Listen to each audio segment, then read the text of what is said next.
It's been over a month now since Ontario college teachers have gone on strike, and there is history made there, unfortunate though it is.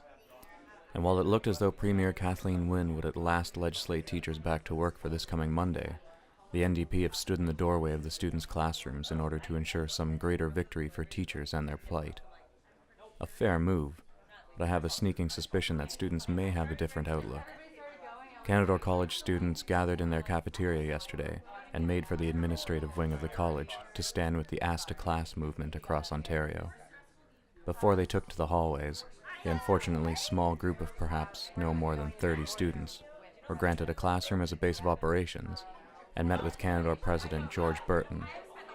Before the boardroom meeting, unwitting student representative and perhaps primary student activist for Canadore College, Andria Pond, weighed in on the movement and the sit-down with Burton. But the Ask to Class movement is for students. It's not picking a side, we're standing up, it's for students.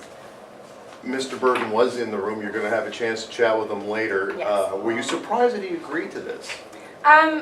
Surprised? No. We are his students. We are the school students. For him to talk with us, I think we have the right to speak with him and ask him questions, and not just talk to somebody that's his secretary. The boardroom meeting was a quintessential Canadian meeting. Many thank yous and accommodations for comfort.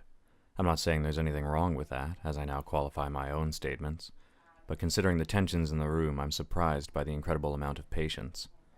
Though, to be fair, there was a heated argument earlier that morning between students and their seemingly absent student government that may have relieved some of the tensions built up around the stress of the strike. So on the Christmas break, look, we had hoped that today we'd have a settlement, that you would have been back in class next week, and then we could send out the calendar once. Right? There's so much speculation that those that have already sent out their calendar now have to withdraw those, redo them based on when we get to return to class. So we'd like to do it once. We know it's frustrating, but we don't want people making plans and then us have to go out and say, we thought it was going to be this, now it's this. It's frustrating enough that we told you that we're going to alter the Christmas break. We just don't know by how much. But I can talk about the academic year a little bit more if you like. We are trying to preserve the reading week in the winter term because it's important that students have a bit of a break. So we're trying to preserve that. And we're trying right now, we will, according to our plans today, that the academic year will end in April. We don't want to extend the year, so we are going to May because there's all types of costs associated with going into an additional month. Housing, transportation, et cetera, et cetera, et cetera. Having lost now 5 weeks, I'm going to say maybe we're going to probably lose 6 for sure. How can we possibly make up that education? Yep, good question. So just on the academic year. So let's just say for argument's sake, we're 5 weeks in. Yeah. So we've missed 4 weeks of class. We had a reading week in there. And so if we shorten the Christmas break, and if we extend the semester, additional 2 weeks into April, and then you'll be looking likely at either extended days, right? Is likely what's going to happen. Okay. So you may have a little longer days. Okay. You may have more self-directed assignments, but you will cover off the content of your programs, so that if you are graduating, you've met all your learning outcomes. If you're a returning student, you'll have met all your learning outcomes. So if you're returning, it's seamless. Okay. That's been our goal since day. So, just to add to that question, so if we have extended days, more independent studies, and other ways of, I don't know, quote unquote, making up for our education, how do we avoid being stigmatized as the kids who were affected by the strike? You know, how do we walk out of here and put on our resumes? For myself, it would be a Canadore College 2018 graduation date, and the person who picks up my resume with the person who graduated in 2016 go, oh, I don't know, that person's only got half an education. How do we affect that stigma now? And how do we guarantee quality of education? So, well, there'll be no stigma. As I go back to my earlier statement, you're going to meet all your learning outcomes. Questions immediately began with the scheduling of the academic year. Students have a right to wonder how they will maintain their quality of education and still finish their programs in the originally scheduled time. What of additional costs? scheduling conflicts with children, work, accommodations, and career placements. And that's before considering international students who need the extra hours to translate and fully comprehend the material being taught. Worthwhile concerns to vent, even though it was clear that Burton would not be able to give students satisfactory answers. It's because I'm an international student, and we have a very, around the world, very good idea about the education in Canada. And I just want to tell you that I'm not disappointed, but a little bit in the way that I'm studying business, and I know about business, and I know we always want to win, but in this country I think it's very important that even it's a business,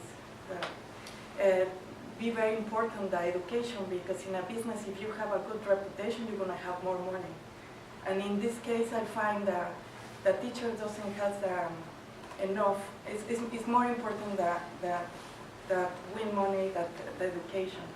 And in my opinion, it's like I buy a semester, I pay for a semester, and you say it's not gonna, I don't gonna lose anything, but I'm gonna try to do an example because my English is not well. It's like I go to Tim Hortons and I buy 30 donuts because the oven is broken. They want that 30 donuts that suppose I'm gonna eat one every day, I need to eat in 2 weeks. I mean, it's not gonna be the same.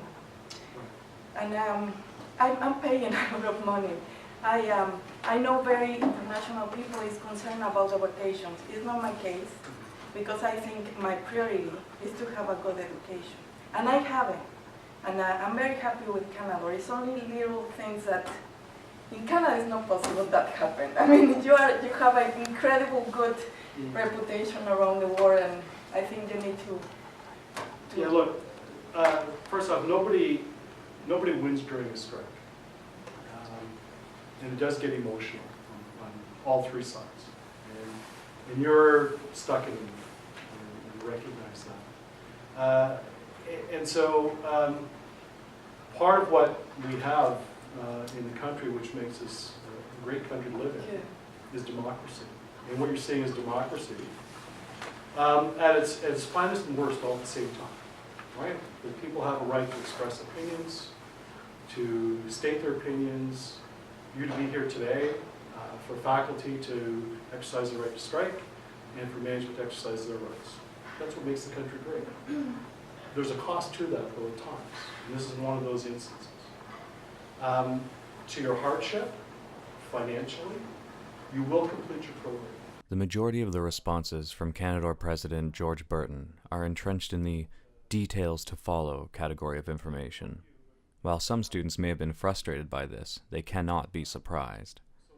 One might be inclined, therefore, to leave the story there, but I think it's worth a great deal to hear the concerns of the students who are willing to speak up and challenge the administration. Now, financial-wise, I know some colleges have already put out an email to their students about reimbursements that they're going to go ahead and do with this. Like if you had paid for a school class trip, and that's not going to happen now, that would be refunded, as well as if you purchased a parking pass to have a prorated day amount given back to the students for the 30-some days that it hasn't been used. Is that something that Canadore might be? Yeah, so some colleges have moved on a couple of the fee issues, and the direction of the minister was we want to treat all students of the province equitably. So those that have done some things ahead of time are going to be grandfathered, but we're going to take a provincial approach so that the assistance a Canadore student receives is the same as a Seneca student receives, same as a Canadian, same as a Confederation student. So that's why we're trying to wrap this up as quickly as we can, and details will follow. Okay. Yeah, and on the financial end too, like if you're going to extend the classes during the day, like what about us that have kids that gotta have childcare costs? Yep. Like has that been like actually even been considered? Because like I'm lucky enough to live with my mom who can give me childcare, but a lot of us have to pay for daycare. Yep. So I can tell you what's being considered in the student fund. You're correct. Childcare, transportation, meals, and miscellaneous. Those are the big categories we all have. Miscellaneous is a big one, right? So yes, childcare, absolutely, they considered, and that'll be part of the fund. But this is not just about childcare costs specifically. It's not just about money that we are here for. Sure, money's huge, but what about the childcare itself? What happens if your days were already long and you had already struggled to secure a place in daycare, and now you're going to say you're going to extend the days? Where is my child going to stay for those extra hours? I've got a secure spot from time to time. How do I fix that? So cases like that, we'll sit down with student services, we'll look at your situation and help accommodate that. We're not, So I would have to miss class time and potentially lose my honor status I'm the because same I way. can't be in class because I have a child. My childcare ends at 5:30. My Yeah. classes already go till 4:30. I can't extend There's it no before. extension possible that will work. so understand, I hear you. What I'm going to ask you to do is don't jump to that conclusion right away, that you're going to be going to 5:30 or 6 o'clock or whatever. What I'm going to ask you to do, because although we'll have this general program for students, assistants, right, there are always going to be exceptions or individuals that have other needs beyond the program. And we'll look at those cases individually.